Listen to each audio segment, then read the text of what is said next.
All right, I am going to do the Prsnl Rules for Reading tag. And if you know what's good for you, you will do this tag as well, as quickly as possible.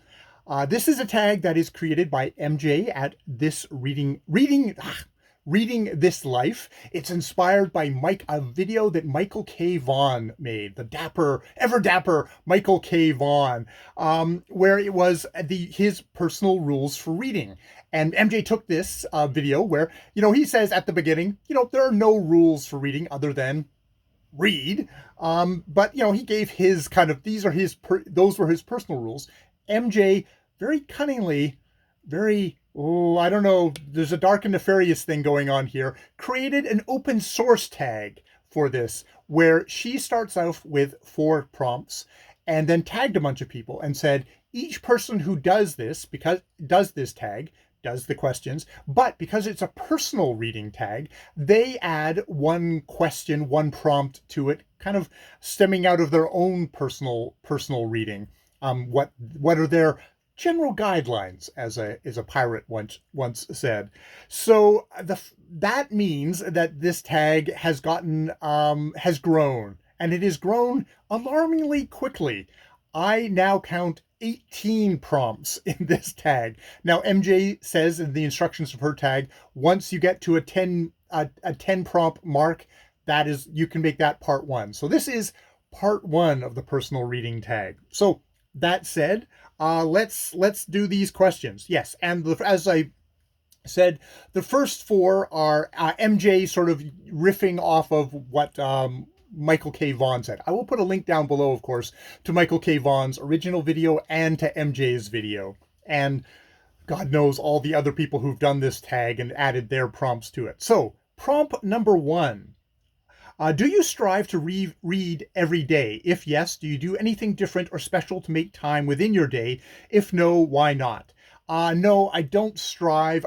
I always read. The only time I can think in memory that I did not read was a day that I got horrible, an allergic poison kind of food reaction, and I was puking for 2 days straight. And it's hard to hold a book up while you are puking. Sorry if that's disgusting, but yeah. So I don't, and I basically just try and cram books in wherever I can get them. I read on my phone when I have a moment. I read in, not early in the morning. There's a lot of people who get up early in the morning. I would just fall back to sleep. But I do read a lot, always before bed. There's all the bits in between. So yeah, that's my answer to that. Number 2. Do you always stay within your favorite genres, or do you experiment with reading different genres and subgenres? I think reasonable. I'm a heavy, let's just go fiction, nonfiction. I'm much more heavy on the fiction, but I do read nonfiction. I'm reading actually a couple of nonfiction books at the moment. So there's that. And then within the genres, I do literary, but I also do science fiction, fantasy, the odd horror, the odd romance, a lot less mystery. Mystery just has to have good characters because I don't care about the mystery.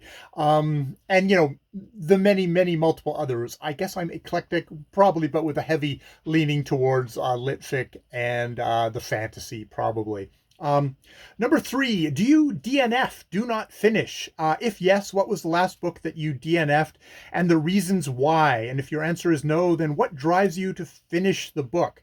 I do DNF. I don't DNF a ton.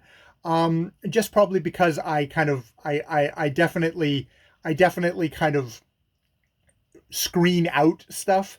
But I do DNF because I find, I'm a slow reader to begin with. And when I'm really not liking a book, I'll just get slower and slower. And a crappy book will take me twice or 3 times as long to read, or a book that, not crappy, but a book that I'm not getting along with will take me, twice or 3 times the thing. So I just, by necessity, I just need to do that. And yes, the last book that I DNF'd, I had to look up on Goodreads because I expunged it from my mind, was a nonfiction book. It's Everything and Less, the novel in the Age of Amazon by Mark McGurl, which is a book all about kind of the economics, I guess, I don't know, of, how Amazon has affected the novel in its era. It's now the dominant force of publishing. And so how has that changed the novel? I can't report much more than that. Unfortunately, Mark McGurl is writing in heavy English professor jargon. It's just in. I just found it impenetrable. I went and looked at a review of it, and one of the reviews was, "Oh, this is a book that's actually more interesting to read the reviews of the book than it is to actually try and read the book itself." And that was my case in there. So that was a book I DNF'd. I don't think I even bother. I didn't even. Sometimes I will do if I take against a book so negatively that and it makes, for some reason it fires me up. I'll do a DNF review saying at the very beginning, I did not finish this book, and these are the reasons why. And sometimes that can lead to interesting conversations of people who did get through the book, and will either say, "Oh, you missed all this," or, "Oh, yeah, I kept on going, and oh my God, yeah." So maybe that was the right thing. So yes, that was my first. That's number three. Number four. Do you like to read challenging books? If yes, what draws you to them? If not, why do you avoid them? Been a very interesting conversation amongst all the people who've done this tag of like what constitutes a challenging book. I think MJ kind of mentions just sort of classics in general, which I would probably respond to the fact that actually some of those classics are immensely readable and immensely entertaining, and that's why they've lasted so long. So that and combine that with DNFing, you may pick up a classic and go, "Oh, it's not for me," and toss it.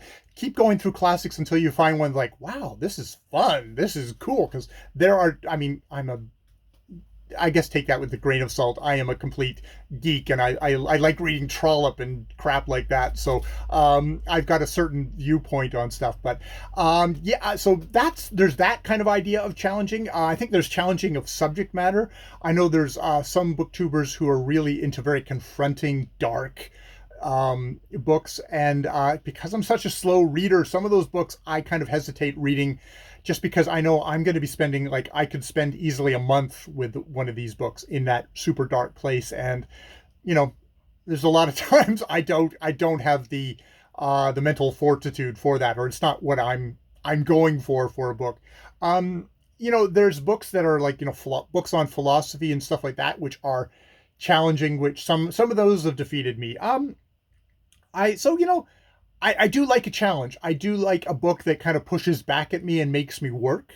I find that books like that can be that much more rewarding. And I also like super easy, bestsellers that are like, wow, there's just a story there and it's going to pick you up and it's going to carry you along. That's fun. But I also like books like, oh, I really have to think about that. And I'm still thinking about that later. Whereas some of the easy books, they just kind of pass right through you and you don't think of them again. So I like a mix. I like a mix of them. So I guess, yes, I do like to read whatever challenging books might mean. So yeah, that is the end of the questions that MJ came up with.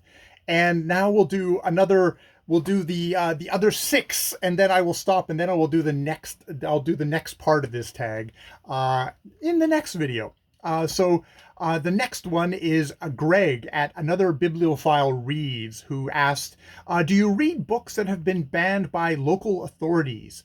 I don't think I go out of my way to read banned books. I find that just naturally, a lot of the books that I've enjoyed are happen to be banned books. That was an interesting question, because I was like, oh, have there been books banned in my area? I live in Victoria, BC, and I couldn't find any data specifically for Victoria, but kind of Canada-wide, it's like, yeah, Canada has, as much as like all other places, has a rich tradition of people on all sides of the political spectrum wanting to challenge or restrict the use of certain books. And I mean, I think that's something to keep in mind. I just voted early in my local civic elections, which was one of those things it's like, okay, yeah, there's certain groups that are coming up, right-wing groups in our country, that like, oh, they might ban books, and I do not want them in. There's other reasons why I wouldn't want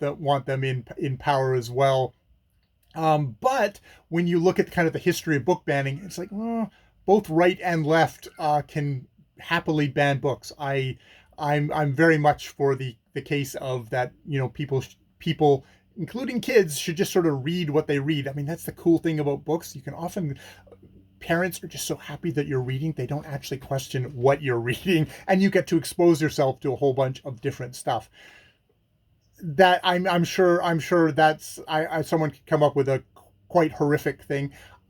I'm pretty much under the illusion that kids are actually fairly resilient that way, and that the stuff that they're going to encounter in the world, something nasty in a book is probably should be the least of your worries, whether it is actually nasty or not, or if that's just what your particular personal beliefs are. Okay. So that's my long ass non-reply to question number 5 from Greg at another Bibliophile Reads. So let's go on to number 6, Ollie at Criminolly. Do you read books by authors whose views you disagree with? There's this question and the next one. I think it's one of those ones you'd like to think you do, but I also think I also do a lot of self editing of like, oh, I'm not interested in that, or I'm not interested in this, like, or this is a viewpoint. I question. I mean, everyone wants to think they have an open mind and they give everyone a fair hearing. I mean, there's some stuff that you just like, okay, that's actively hateful, and I'm not going to support you in your active hate.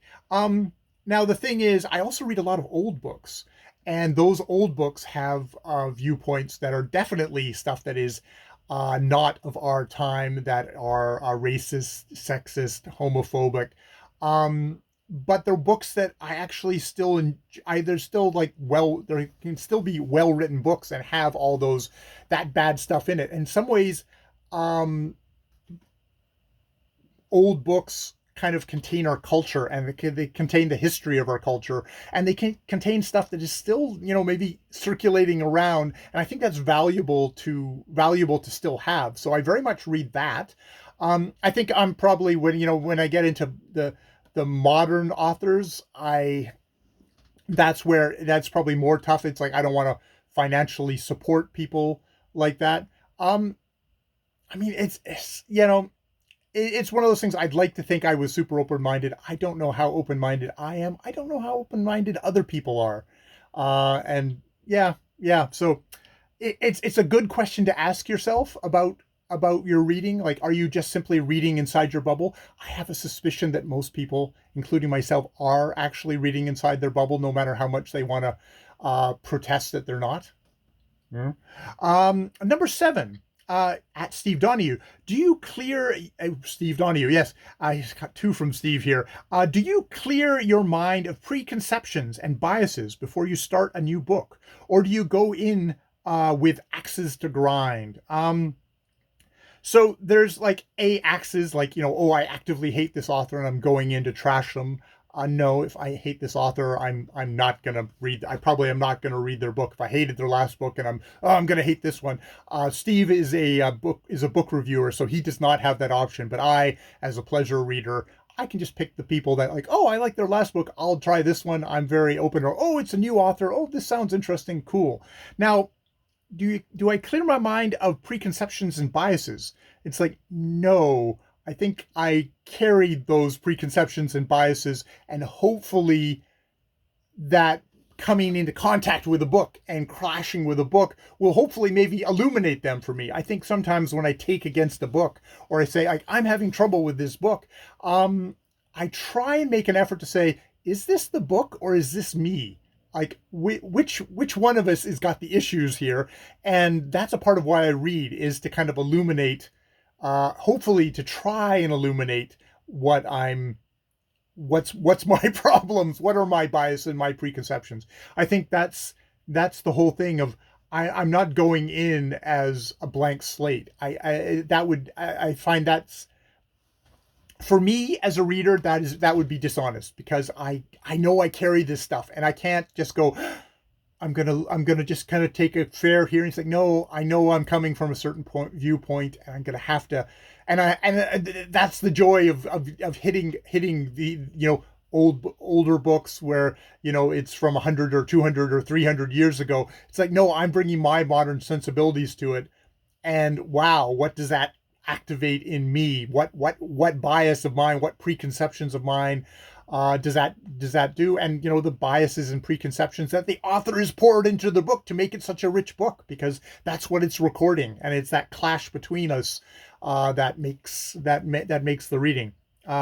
Number 8, Steve's second question: do you recommend books? If you end up really, if you do you do you recommend books if you end up really liking them? And if so, what form does that recommendation take? I think I do not recommend, I have not recommended books for a long time. I think when I was young and thought I knew everything, I would recommend books. Oh God, I shudder to think of some of the things that in my limited reading I would recommend. Henry Miller comes to mind.